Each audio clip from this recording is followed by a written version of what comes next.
नाशिक खबर न्यूज, जनतेचे हक्काचे व्यासपीठ।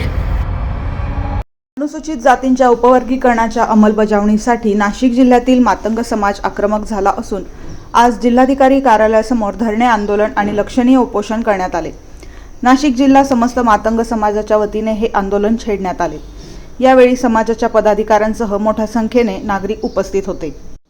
आंदोलनात सहभागी प्रमुख पदाधिकारी व कार्यकर्त्यांमध्ये विश्वास कांबळे, वनवास कांबळे, अशोक साठे, रंगनाथ कुचेकर, बिशीर शिरसाट, भारत जाधव, सतीश गावारावा, सुभाष शेजवक, सुधाकर इस्ते, संजय गालफाडे, गोपाळ बस्ते, बाबू आठवले, रवींद्र सुरवसे, दिनकर लांडगे, बाळासाहेब शिरसाट, बापू सपकाळे, अमिल अलदार, राजू थोरात, चंद्रकांत कासार आणि अजय यांचा समावेश होता। आंदोलनकर्त्यांनी राज्य सरकारकडे विविध मागण्या मांडत अनुसूचित जातींचे उपवर्गीकरण तात्काळ लागू करावे अशी ठाम भूमिका घेतली। सर्वोच्च न्यायालयाने 1 ऑगस्ट 2024 रोजी दिलेल्या निर्णयानुसार उपवर्गीकरणाचा अधिकार राज्य सरकारला आहे, मात्र महाराष्ट्र सरकारकडून याबाबत विलंब होत असल्याचा आरोप करण्यात आला।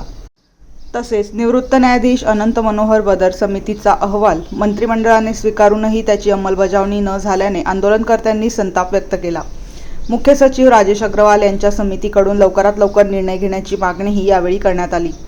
याशिवाय अनुसूचित जातीतील 59 जातींचे सामाजिक न्यायाच्या तत्वावर 8 उपवर्गांमध्ये विभाजन करावे अशीही प्रमुख मागणी करण्यात आली। दरम्यान मागण्या तात्काळ मान्य न झाल्यास येत्या काळात तीव्र आंदोलन छेडण्यात येईल असा इशाराही यावेळी देण्यात आला। आज नाशिक जिल्ह्यातील तमाम समस्त मातंग समाजाच्या वतीने हे आंदोलन केलं आहे।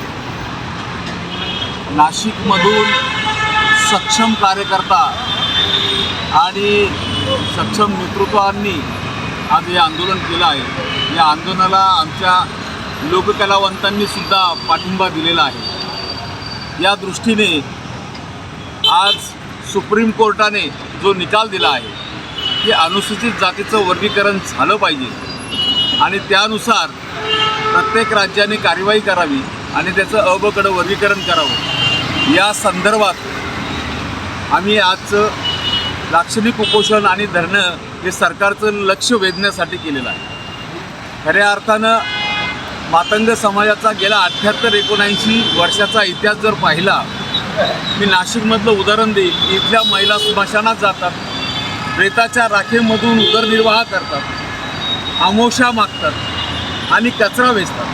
हे इतकं विदारक चित्र या मातंग समाजाचं आहे। त्या एका बाजूला जनावर पोट भरतं आणि दुसऱ्या बाजूला ती बाई कचरा वेचते। हे विदारक चित्र किती मोठं आहे।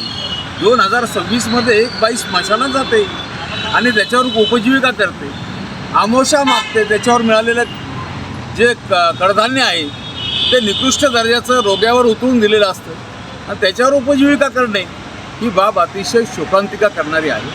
आणि सुप्रीम कोर्टाने घेतलेला निकाल याचं आम्ही समर्थन करतो, स्वागत करतो आणि अभिनंदन करतो की त्यांनी या मातंग समाजासारख्या उपेक्षित घटकाला न्याय देण्यासाठी हा निर्णय दिला आणि राज्य शासनाने, माननीय मुख्यमंत्री साहेबांनी तातडीने हे आरक्षण लागू करावं आणि आम्हाला मातंग समाजासोबत इतरही घटकांना हे आरक्षण अनुसूचित जातींना द्यावं, या समर्थनार्थ हा जो आंदोलन आहे हे लक्षवेधी आमचं आंदोलन केलं आहे।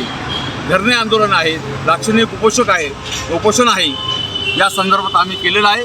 आमचे सर्व राज्याचे, आपले जिल्ह्याचे सगळे तोलामोलाचे नेते इथं आलेले आहेत। कुठल्या एका संघटनेने हा कार्यक्रम केलेला नसून तमाम नाशिक जिल्ह्यातील मातंग समाजाच्या नेतृत्वाने हा कार्यक्रम केलेला आहे आणि या आंदोलनाला यश यावं आणि जिल्हाधिकारी साहेबांनी तातडीने याचा अहवाल हा मुख्यमंत्र्यांना पाठवा, ही आमची विनंती आहे।